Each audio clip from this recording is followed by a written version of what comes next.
Basically, what happened in the past day, in the past 24 hours, is that the United States of America and Israel got together and put forth yet another bullshit ceasefire appeal. They said, oh, we're going to float the ceasefire in front of you.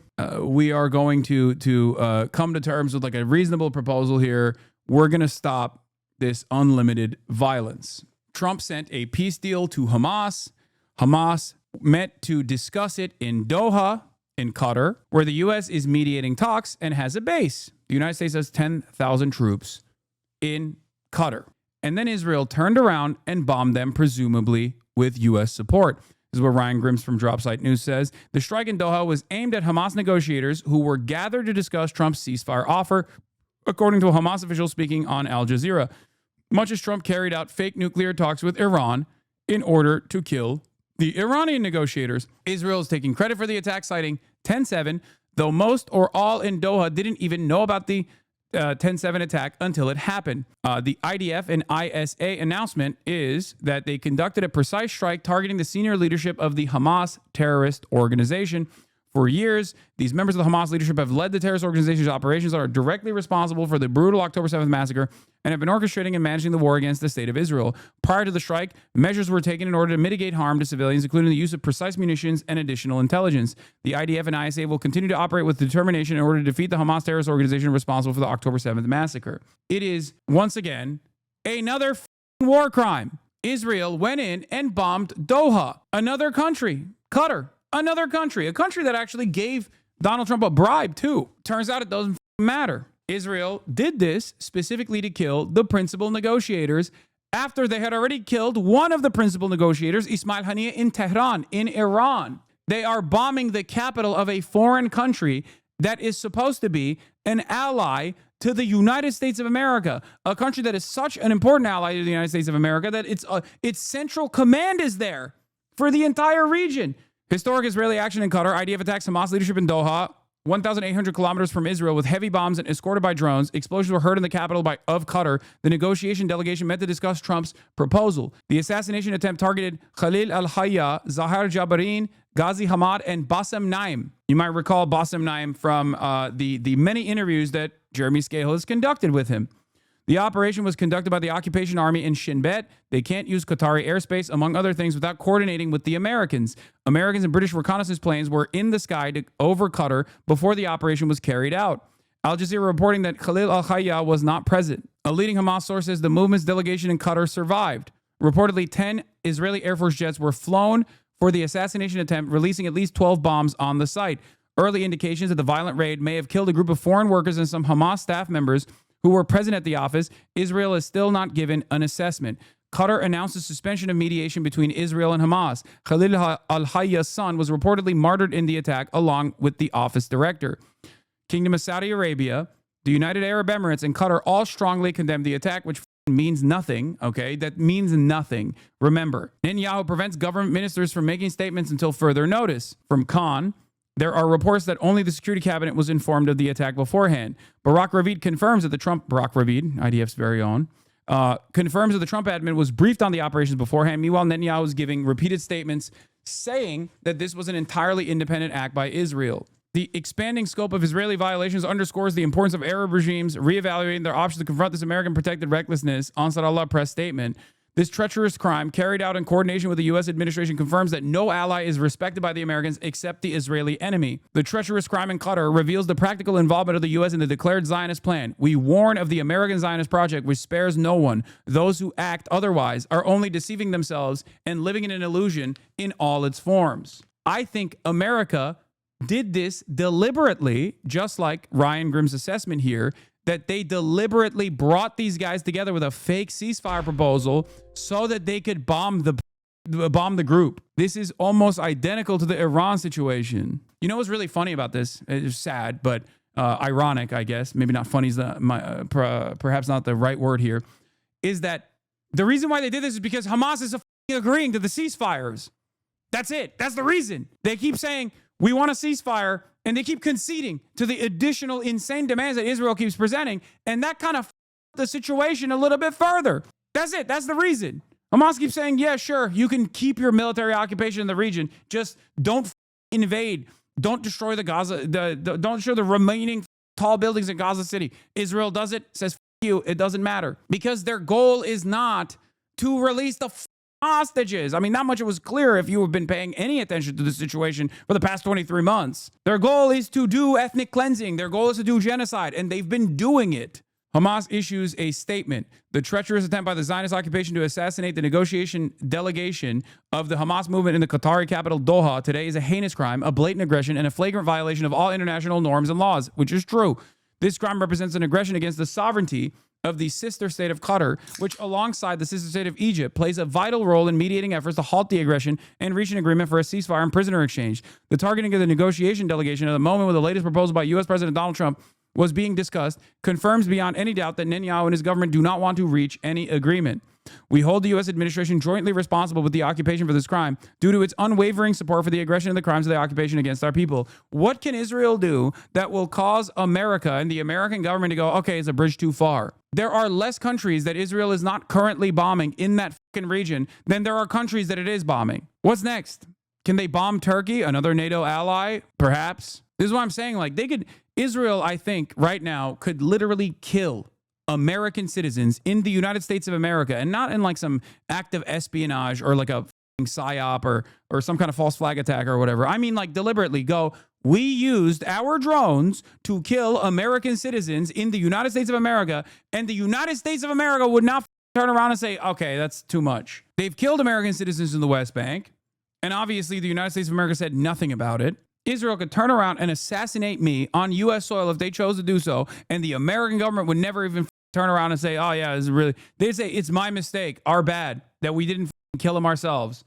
So sorry that we made you kill an American citizen on U.S. soil. This cowardly assassination attempt will not change our clear positions: an immediate end to the aggression against our people, the complete withdrawal of the occupation from the Gaza Strip, a genuine prisoner exchange, and the relief and reconstruction for our people. We affirm that these crimes will not weaken the resolve of our movement, nor will they divert us from adhering to the national rights of our people and continuing the path of resistance until the occupation is removed from our land and our independent Palestinian state, with Jerusalem as its capital, is established. Yeah, Yusuf Munayyer says, if you are sitting in Amman, Cairo, Riyadh, or Istanbul, and you just watch Israel strike Qatar, a major non-NATO U.S. ally that Trump just visited and which hosts a major U.S. airbase, you have to conclude that there is little to protect you from the diabolical Israeli rogue regime. I do not believe that this will cause the Gulf leadership to reconsider their endless loyalty to the state of Israel and to American imperialism in the region.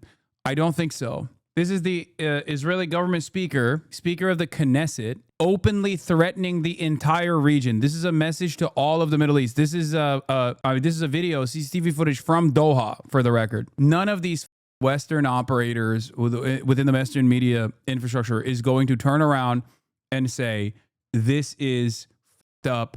We have to put an end to it. Israel's on track to break the post-war nuke taboo sooner rather than later. There's nothing stopping them. It'll be a jailable offense in the West, a hate crime to publicly oppose Israel nuking countries. It is completely belligerent. It is an insane nuclear-armed nation state that we have complete power over, and we're just not reining them in at all. Bro, I'm from Oman. Should I be scared? I mean, Oman is the same as Qatar. It's like the two separate neutral states in the region where these kinds of negotiations are taking place. I don't know. I don't even think Turkey is safe. And Turkey's a NATO nation. I don't know. I don't know what to say anymore. I don't think I'm being that crazy when I say, if left unchecked, and it seems like they are going to be left unchecked because they're openly posturing that this is a good thing, that they did it, and they think it's awesome that they did this. I don't know. Israel can do whatever the wants, and America will never stop them, it seems. What do you want? Send them a party? Dude, what the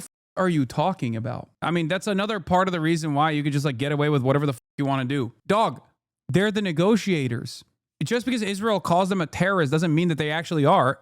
Ironically enough, Israel is the terrorist here, both in this action, violating all norms, all rules. The people that they killed or tried to kill and failed to kill were unironically people that were in the conversation with Israel, trying to set up a ceasefire negotiation. Yeah, they attacked a residential building in a residential neighborhood in the city and killed only civilians. These are not armed combatants. These are not armed combatants in the act of war, engaging in an act of war. These are diplomats And the way that the strike was conducted was through perfidy. Again, another war crime. But it doesn't really matter. Like, people say, oh, well, America's capital, like America's decency has run out in this region. Like, I think it ran out a long time ago, man. These guys just know that you can't trust the Americans, and you obviously can't trust Israel. But there's nothing that anybody can do in this situation. When America says, oh, there's a ceasefire proposal, get together and discuss it, it just means Israel's going to blow up the area where you're discussing it. Sure. Well, I have a statement to read for all of you with respect. Here's the White House's response after they concocted this bullshit. They're saying, like, oh, this is a great opportunity once again to find a reasonable conclusion to this. The Israeli strike in Doha, and here it is. This morning, the Trump administration was notified by the United States military that as Israel was attacking Hamas, which very unfortunately was located in a section of Doha, the capital of Qatar. Unilaterally bombing inside Qatar, a sovereign nation and close ally of the United States that is working very hard and bravely taking risks with us to broker peace, does not advance Israel or America's goals. However, eliminating Hamas, who have profited off the misery of those living in Gaza, is a worthy goal. President Trump immediately directed Special Envoy Witkoff to inform the Qataris of the impending attack, which he did. The president views Qatar as a strong ally and friend of the United States and feels very badly about the location of this attack. President Trump wants all... I do need you to understand something, because this is not just a violation of like current norms, current rules, the rules of warfare. Contemporary rules of war in the international rule-based order have been violated by Israel in egregious ways forever. But what they did here is literally a rule that has existed since antiquity. Okay? When you watch like a movie about, I don't know, warring factions or tribes or whatever, you'll sometimes see an envoy, right? An envoy from the opposing belligerent side that goes and walks up to the gates of the the gates of the kingdom and says, like, I'm here with a message, a diplomatic message. Those guys don't get killed. Don't shoot the messenger is a trope, a colloquialism that, like, we understand. This is considered like a barbaric thing to do by standards set by tribesmen. All of the hostages in Gaza and the bodies of the dead released, and this war to end now. President Trump also spoke to Prime Minister Netanyahu after the attack. The Prime Minister told President Trump that he wants to make peace, and quickly. President Trump believes this unfortunate incident could serve as an opportunity for peace. The president also spoke to the Emir and Prime Minister of Qatar and thanked them for their support and friendship to our country. He assured them that such a thing will not happen again on their soil. This is becoming a Trump signature move, the same modus operandi he used with Iran and now deployed against Hamas, pretending he wanted to engage in diplomacy as a trap to facilitate bombing them, which reinforces the precedent. Engaging in diplomacy with the U.S. is now worse than useless. It's fatal, which is a precedent that's bad for everyone. The U.S. first and foremost. Not exactly in its interest to teach the lesson, never negotiate with America. Even in medieval Europe, in the darkest days of the so-called Dark Ages, rulers were honor-bound not to violate diplomatic immunity, and common sense bound too, as they understood it wasn't in their interest to be known as oath breakers. Heck, even the Mongols, not exactly known as sentimental humanitarians, understood that killing envoys was idiotic. When the U.S. is failing a moral test that the Mongol Empire passed, it's time to ask ourselves a few questions. Yeah, exactly. Even the various barbarian tribes of European antiquity consider the killing of envoys to be dishonorable, loathsome, an insult to the gods. Israel and the United States are beneath even this standard of civilization now. Dudes that could have gotten one-shotted by a chicken nugget had a better understanding of not killing envoys because it's like so stupid to do so than Israel and the United States of America. What are we doing? Isn't it much worse that the U.S. wasn't informed? It's bullshit. That's a lie, dude. What do you mean? Trump says this was a decision made by Prime Minister Netanyahu. It was not a decision made by me. I immediately directed Special Envoy Steve Witkoff to inform the Qataris of the impending attack, which he did. However, unfortunate, too late to stop the attack. This morning, the Trump administration was notified by the United States military that Israel was attacking Hamas, which very unfortunately was located in a section of Doha, the capital of Qatar. This was a decision made by Prime Minister Netanyahu. It was not a decision made by me. Unilaterally bombing inside of Qatar, a sovereign nation, a close ally to the United States that is working very hard and bravely taking risks with us to broker peace, does not advance Israel or America's goals. This is not written by Trump, by the way. There's no way. This is a Joe Biden style press release in the aftermath of yet another red line that has been violated. Anyway, I don't believe it even for a second. However, eliminating Hamas, who have profited off the misery of those living in Gaza, is a worthy goal. I immediately directed Special Envoy Steve Witkoff to inform the Qataris of the impending attack, which he did. Unfortunately, too late to stop the attack. I view Qatar. What do you mean stop the attack? What would that imply? So you were going to direct the Qatar anti-aircraft defense systems that are ours, our Patriot defense systems, to blow up Israeli planes? That's because that's how you stop that attack. Is that what you're implying? That fair is fair? That you could have melted some of the Israeli Air Force F-35s that you sold Israel with the weapons that you placed in Doha? Because understand that it's both parties here are backed with American arms to the teeth. What an absurd statement. So they know this is going to escalate to all-out war, right? No, it's not. And I don't think it will, because I'm not a nothing ever happens type of person. But the reason why I don't think this will escalate into all-out war is because Qatar is a holdover state, much like many of these other Gulf states, that is simply, like, it's not real. It's not a real state. It doesn't have like real sovereignty. They're just run by a bunch of rich guys who want to purchase real estate in London and shit. And that's it. They're not going to do anything. They're going to eat it. They're going to tank it. You're telling me Bibi is just striking without consulting his pay-pick daddy? No, of course Bibi is striking with the consultation of his pay-pick daddy. But most of these countries, especially like Gulf states, their leadership and their population are directly at odds on this issue. And the only thing that would change this dynamic is if there was like genuine revolt. And a lot of these Gulf states already are too tiny. They're very wealthy, and most of the nationals are like the actual citizens. The nationals are a tiny, minuscule percentage of the population. You have to remember that. Like, most of these countries actually have an overwhelming majority population of like foreign workers. So in places like Jordan, there is more. There's a bigger opportunity for rebellion and revolt. In places like Egypt, there's a bigger opportunity for rebellion and revolt, as opposed to like a place like Qatar, as opposed to the UAE, as opposed to the Kingdom of Saudi Arabia. Or are you saying he's hoping? I'm interested in whether Trump is actually doing this to cause war, though. I just don't understand the motivation. Or are you saying he's hoping for destabilizing the countries? No, it's just to make Israel's dominance in this area permanent. Israel is America's hammer, and it can do whatever the fuck it wants.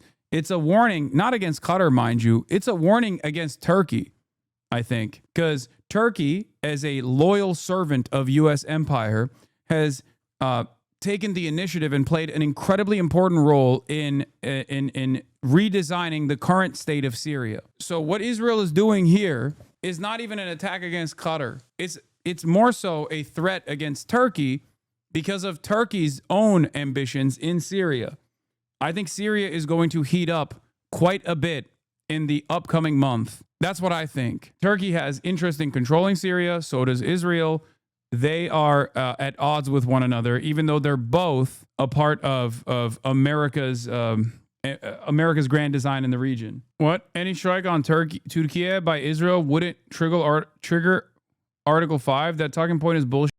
NATO would just condemn Israel? Oh, yeah, 100%. If it were to happen, you'll see how much worth there is for Article 5. Sammy Gold says, a reminder that if Israel attacks Turkey, the U.S. is, by law, forced to strike Israel with the support of every other member of NATO. Not going to happen. Israeli security source to Al-Hadath, Turkey is trying to harass us and drag us into a military confrontation. This is from 8 hours ago. That we do not fear, but do not want. And the Homs airstrike targeted Turkish weapons depots. Well, let's bring in now the former Israeli Prime Minister Naftali Bennett. Mr. Bennett, thank you very much for joining us here on the programme. And we've just read that statement from the Emir of Qatar, who has said this is a flagrant violation of its sovereignty and security and a breach of international law. This is a blatant disregard for international law, isn't it? No, international law starts with the duty to defend your citizens. And I want to say that international law does not provide immunity for ARC terrorists and the masterminds of terror attacks wherever they are. We'll get to any terrorist wherever he may be. Well, in fact, international law is very explicit. No state may attack another without Security Council approval or a case of direct self-defense. So, frankly, you didn't seek any of those approvals. You've gone into sovereign territory, crossed the skies and launched this strike on a sovereign state. You know, when the U.S. went out and took out Osama bin Laden in Pakistan, they didn't notify Pakistan in advance. That was also a sovereign country. You have to do this in order to eradicate terror. Brother, the United States wasn't in active negotiations with Osama bin Laden at the time. He just said we kill whoever we please, whenever and wherever on the planet, and there's nothing you can say about it. That's all he said.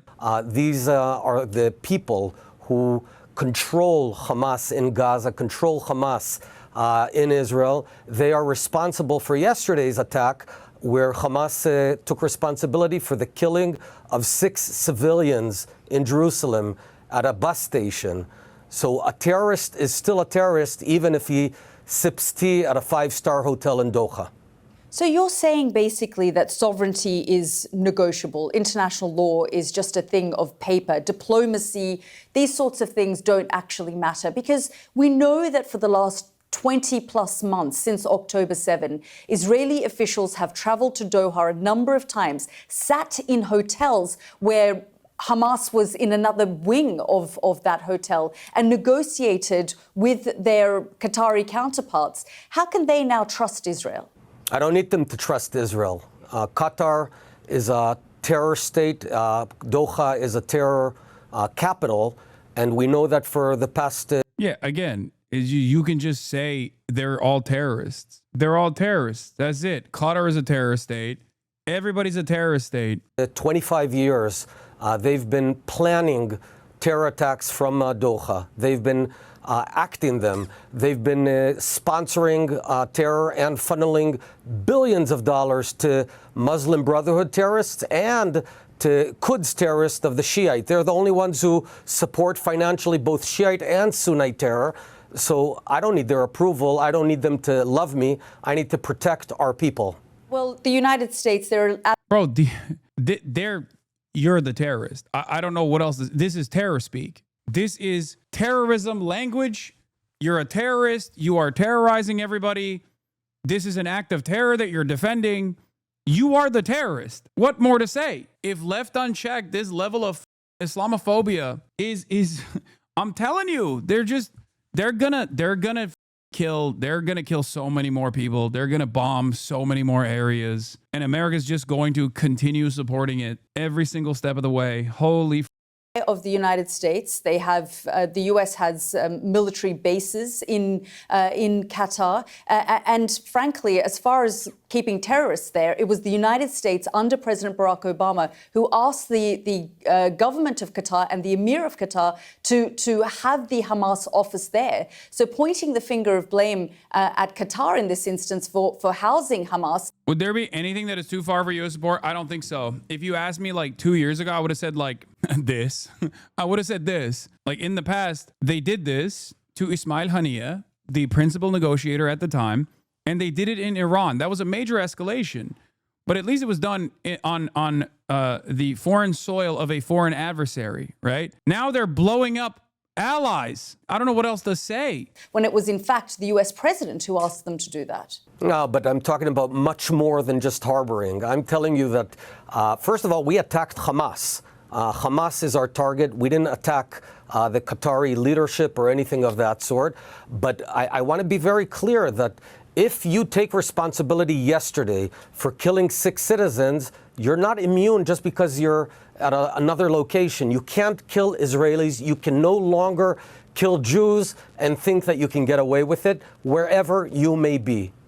I'm telling you, I think they're just like, I think they've lost their minds. They are just a totally belligerent, insane state with nuclear weapons, and America has to rein it in. If they don't, oh my God, I don't know. I don't know where this goes. So, Mr. Bennett, when the US president tells the Emir of Qatar or attempts to, reassure him that this kind of thing won't happen again. It all flows from Jewish supremacy and domination. And I say this as a Jew in parentheses in case anyone thinks I'm talking about Nazi dog whistles. No, it is. It is a supremacist. I mean, it's fascism. This is why I say Zionism is fascism, because at its root, it is firmly committed to the belief, the false notion that like Jews are the in-group, the chosen group, the Aryan, the Volk in this regard, that can kill whoever with no consequence whatsoever. And it is a poisonous ideology that has taken root and has reached its logical conclusion. If left unchecked, this is precisely what happens. As an American, I abhor all versions of fascism, all versions of supremacist ideology. This is precisely why I attack white supremacy with regular frequency. Because if left unchecked, this is what happens. And in many respects, it already is here for Americans, the white supremacist notions. Are you saying he's in fact lying? No, that's what you're saying. I'm not saying that. No, he's told the Emir of Qatar this is not going to happen again. You're saying wherever Hamas is, we're going to go after them. So you would attack Qatar again? Yeah, Swift W help is correct. They will stop with Gaza, just like Germany stopped with Poland, which is to imply that they will not stop with Gaza. It is that much is clear. And anyone who doesn't understand that is deluding themselves. It's not like Israel is hiding its ambition. Its genocidal ambition is very clear. Its project of developing greater Israel, which implies further incursions into Syria and even Jordan and Lebanon, is also something that Benjamin Netanyahu has openly addressed. I'm not going to say what we're going to do or not going to do. I will tell every terrorist on earth you said we would do it again. Let me be clear. Any terrorist on earth who's planning to murder Israelis, planning to murder Jews, will be killed if necessary. Nothing will be a safe haven for terrorists who want to murder my people. And that is the position of the Israeli government, regardless of what the US president is saying, that this won't happen to the Qataris again? I don't think the U.S. president says that you can go murder Israelis and get away with it. He himself said that these. Let me finish the sentence. President Trump today, after the attack, said through his spokespeople that the Hamas leadership needs to be eradicated. He did, in fact, but he also spoke in the last hour or so with the Emir of Qatar. They've put out a statement saying that the U.S. president has told them this isn't going to happen. Look, what I can tell you is my message, our message, is that the days where you can go around murdering and burning Israelis, let me remind you, it was Hamas who attacked Israel on October 7th. Oh my God, this motherfucker still talking about October 7th, bro. Jesus Christ, dude. Oh my God. Oh my God. Nothing that led up to October 7 justifies October 7, and everything post October 7 is justified because of October 7. That's the argument, always. I don't even think he believes this. It's just, he just wants to literally kill as many people as possible, and it's a nuisance to him that he even has to justify it. It's like, who the fuck are you? Maybe you're the next terror target. Have you considered that? You're speaking quite a bit like you are also about to be victim to Israel's self-defense style situations against Hamas. Oh, we are so cucked, dude. America is so... I mean, it's not necessarily that America's even that cucked, to be fair. It's just that, like, America doesn't give a shit. They're cucked in the sense that, like, they think this can continue. They think this can just continue forever. And this statement from the Trump administration is a perfect demonstration of this. It's like this fake... oh, we didn't know about this beforehand, but also it's not so bad that they did this. This is exactly the same thing that Biden said as well. This is the exact same thing that Biden kept repeating over and over again. Oh, I can't believe this. You know, this is a violation, but also it's kind of valid that they did it, and more of that should happen. And that's why we're going to keep sending Israel weapons and offer Israel protective cover and also attack all of Israel's enemies. Yeah.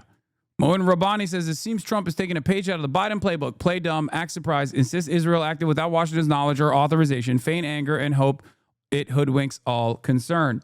Yeah, he says, I view Qatar as a strong ally and friend of the U.S., and I feel very badly about the location of the attack. I want all the hostages and the bodies of the dead released, and this war to end now. I also spoke to Prime Minister Netanyahu after the attack. The Prime Minister told me that he wants to make peace. I believe this unfortunate incident could serve as an opportunity for peace. I also spoke to the Emir and the Prime Minister of Qatar and thanked them for their support and friendship to our country. I assured them that such a thing will not happen again on their own soil. Well, Naftali Bennett said it will happen again, and there's nothing anyone can do about it. I've directed the Secretary of State, Marco Rubio, to finalize the defense cooperation agreement with Qatar. Thank you for your attention to this matter. What is even the long-term plan in this? The long-term plan in this is that every single country in the region is supposed to be openly servile to Israel's interests, which it kind of is already. And it's a complete, the genocide of the Palestinians will finalize. They'll also permanently and completely annex the West Bank and ethnically cleanse all the Palestinians there. Then they'll move on to further and further Syrian territory until they capture the entirety of Syria. And then they'll do southern Lebanon as well. And then they'll do Jordan as well. And then they'll slowly but surely move back to the Sinai Peninsula and the rest of Egypt. And every step of the way we'll go, how could this have happened? How is this happening? I guess we just can't stop it, okay, until the Greater Israel Project is finalized. America will allow it to happen every step of the way because a stronger Israel, a more dominant military power, a more dominant Israel without any enemies whatsoever, Iran, Yemen, obviously they'll get packed up along the way. Destabilization will take place. A stronger Israel is better for control over OPEC plus. How the do they think they have the population to do this? They don't. They're fascist. It's like Nazi Germany. Where the do they invade Russia in the middle of the winter? They're not thinking.